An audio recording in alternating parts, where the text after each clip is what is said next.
Hello, my name is Eric and I'm doing another one of my photography vlogs called One Body, One Lens, One Roll, One Day. I am here at a park, part of the Cleveland Cuyahoga Valley, Cuyahoga Valley Nature, Cuyahoga Valley Park System. It is, I will tell you exactly where I'm at. I am at the lower lake in Richfield, near yeah, just east of Hinckley, just west of Richfield. So it's a cool little park system in this area. It's a cool gravel path. There's a cool lake. There's a mill behind me. Some cool buildings. I'm going to have some fun shooting this area. Today's camera is a Nikon N80 film camera. This actually replaced the N70s that I've shot a couple episodes before. Not quite as many color-coded electronic systems, but still does have the 3D matrix metering, pop-up flash, and a lot of the other features, and a slightly lighter weight body. They kind of put a little bit more plastic in this one. This one did have a very, very sticky grip. And I did an episode on how to clean up the sticky grip, and I used a lot of, a couple good squirts of hand sanitizer, cleaned it all up because of either maybe the hand sanitizer or whatever. I did get some kind of graying on the leather on the back. I could probably clean that up with a toothbrush and some cleaning solution, but I didn't. All right, today's film is some 2004 expired Konica 100X SXG. This stuff was not kept well. I did shoot a baseline roll. It's the base is a little dark, so I'm going to overexpose this by at least one stop. I'm going to pull it down to at least ISO 50, maybe even down to 25.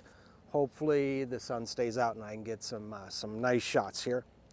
All right, I'm going to load it up. I'll be right back. Okay, so I'm all loaded up. Oh, and today's lens is a Sigma 28 to 80. Does do the D technology. So when I use the flash, and I'll probably use some flash here. It is kind of a nice day, depending upon my readings. I just might want to play with the flash. But I do have that. Now this camera does have the single shot motor drive and self timer like most other film cameras have. This one actually also has a double exposure. And if I move it to the double exposure area, what you do is you basically will take a photo and then it will let you overlap. Now, doing it in camera is a little trickier than if you were in a larger system. You're using enlargers, because then in enlarger or in Photoshop, you can kind of line it up the way that you want. This one you kind of have to guess and just get, kind of does a 50-50 on the exposure, so you get a good exposure between them. Alrighty, I've again got the lake, got some cool buildings, got some cool paths. Let me see what I can get. Oh, this lens does have a shift macro on it, so I can pull it to 80, go into macro, and suddenly I can get into a 1:2 macro, which is actually pretty good for a zoom. Usually you don't see them that tight. Usually you'll do a 1:3.5 or a 1:2.5, but this will actually do a 1:2 macro, so I should get some cool close-ups. All right, be right back. This is a roll of Konica film, and back in the 90s and early 2000s, when kind of film was really king, in order to compete against Fuji and Kodak films, which were like considered the big name brand, the Coke and Pepsi of film, both Konica and Agfa started giving you extra shots deliberately. So instead of a roll of 24 like Fuji and Kodak would give you, they would give you 24 plus 3. So you would actually get 27 shots. They deliberately give you 3 extra shots to try to make it more appealing to buy their film versus a Kodak and Fuji film. So that's the cool thing about that one. I'm getting some nice reflections off the lake. If I brought a polarizer, I could really control how intense, or if I want to shoot into the water. Did not bring my polarizer. That's okay, because I like the reflections. I am on shot 18, so I got maybe another 9-ish photos left. Let me see what I can get. Now, because I'm overexposing this, and I've got it set for ISO 25. I did 2 stops instead of 1, so I'm getting some kind of slower shutter speeds. This particular lens is a 3.5 to 5.6, so I've got it on aperture priority to stay as wide as I can. That last shot was at f5, but it was about a 30th of a second, so maybe I can handhold that, maybe I can't. Some of the shots I've used the flash on to kind of help me out, but we'll see how the results turn out. All right, let me get a couple more shots. I got some cool trees, vines going on trees, cool things in the water, cool paths, cool buildings. Let me see what I can get.